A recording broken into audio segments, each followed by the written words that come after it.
ராகி மணி கொழுக்கட்டை ready ஆயிடுச்சு. இதே போல் நீங்கள் வீட்டில் செஞ்சு பாருங்கள். ராகி மாவு உடம்புக்கு நல்லது. நம்ம தினைக்கும் இட்லி தோசை சாப்பிட்றதுக்கு பதிலாக டிஃப்ரெண்ட்டாக இது ஒரு டிஃபனாக கூட நீங்கள் செஞ்சு சாப்பிட்லாம்.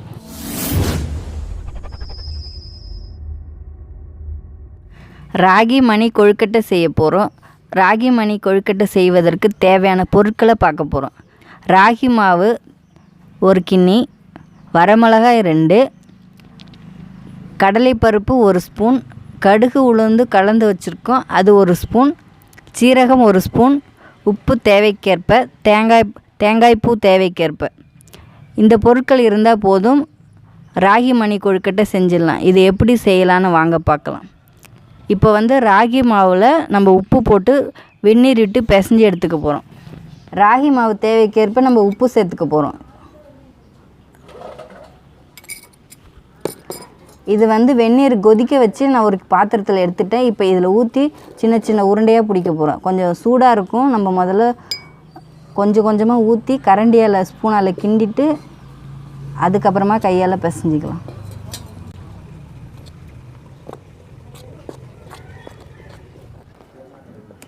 இப்போ கொஞ்சம் ஆறிடுச்சு. இப்போ கையாலே நம்ம பிசைஞ்சிக்க போகிறோம்.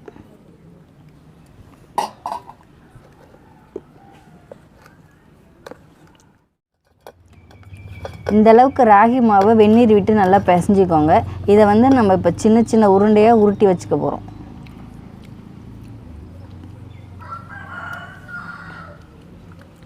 இந்த அளவுக்கு உருட்டிக்கோங்க. உருட்டி ஒரு பாத்திரத்தில் வச்சுக்கலாம். எல்லா மாவையும் இதே அளவுக்கே உருட்டிக்கலாம்.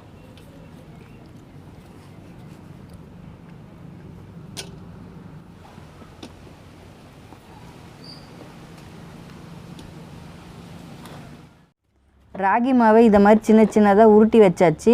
இதை இப்போ இட்லி பானை தட்டில் நான் வைக்க போகிறேன். இப்போ இட்லி பானையில் துணி போட்டு வச்சுருக்கேன். இப்போ இதில் எல்லாத்தையும் எடுத்து வேக வைக்க போகிறோம்.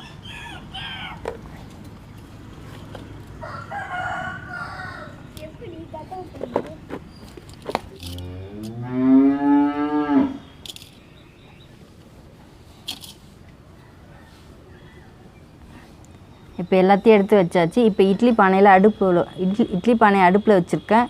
இதை அப்படியே மூடி 10 நிமிஷம் வேக வைக்க போகிறோம். இப்போ இட்லி பானை அடுப்பில் வச்சாச்சு. இப்போ ராகி மாவையும் வச்சிட்டோம் அடுப்பில். இப்போ மூடி 10 நிமிஷம் வேக வைக்க போகிறோம். வெந்த பிறகு இதை தாளிச்சிக்கலாம். இப்போ 10 நிமிஷம் இட்லி பானையை வச்சாச்சு. இப்போ வெந்துச்சா என்னன்னு திறந்து பார்த்துடலாம்.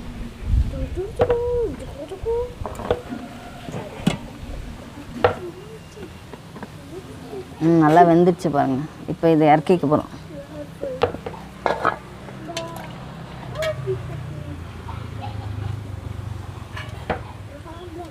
இப்போ ராகி மாவை உருண்டை பிடிச்சி வேக வச்சாச்சு. இதை ஒரு பிளேட்டில் எடுத்துட்டேன். அடுத்ததாக இதை தாளிக்க போகிறோம். தாளிக்கிறதுக்காக வானலை வச்சுக்கிறோம். வானல் சூடாயிடுச்சு. எண்ணெய் ஊற்றிக்க போகிறோம்.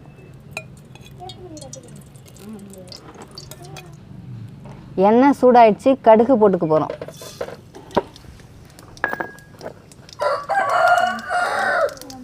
கடுகு பொரிஞ்சிட்ருக்குள்ளே சீரகத்தை போட்டுக்கிறோம். அடுத்ததாக வரமிளகாய், அடுத்ததாக கடலைப்பருப்பு விட்டு லைட்டாக கிண்டிக்கணும்.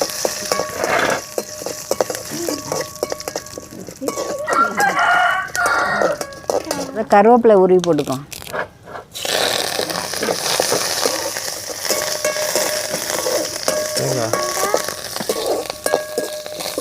கருவேப்பிலை நல்லா பொரிஞ்சு வந்துடுச்சு.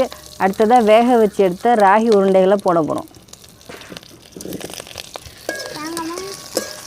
அது அடுத்ததாக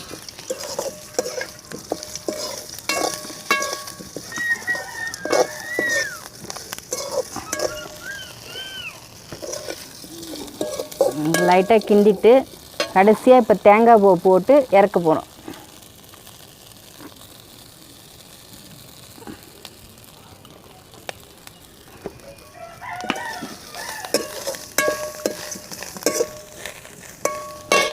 இறக்கிக்கலாம்.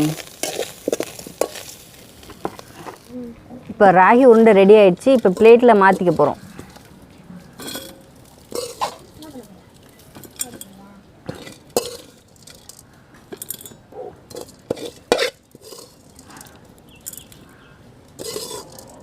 ராகி மணி கொழுக்கட்டை ரெடி ஆயிடுச்சு. இதே போல் நீங்கள் வீட்டில் செஞ்சு பாருங்கள். ராகி மாவு உடம்புக்கு நல்லது.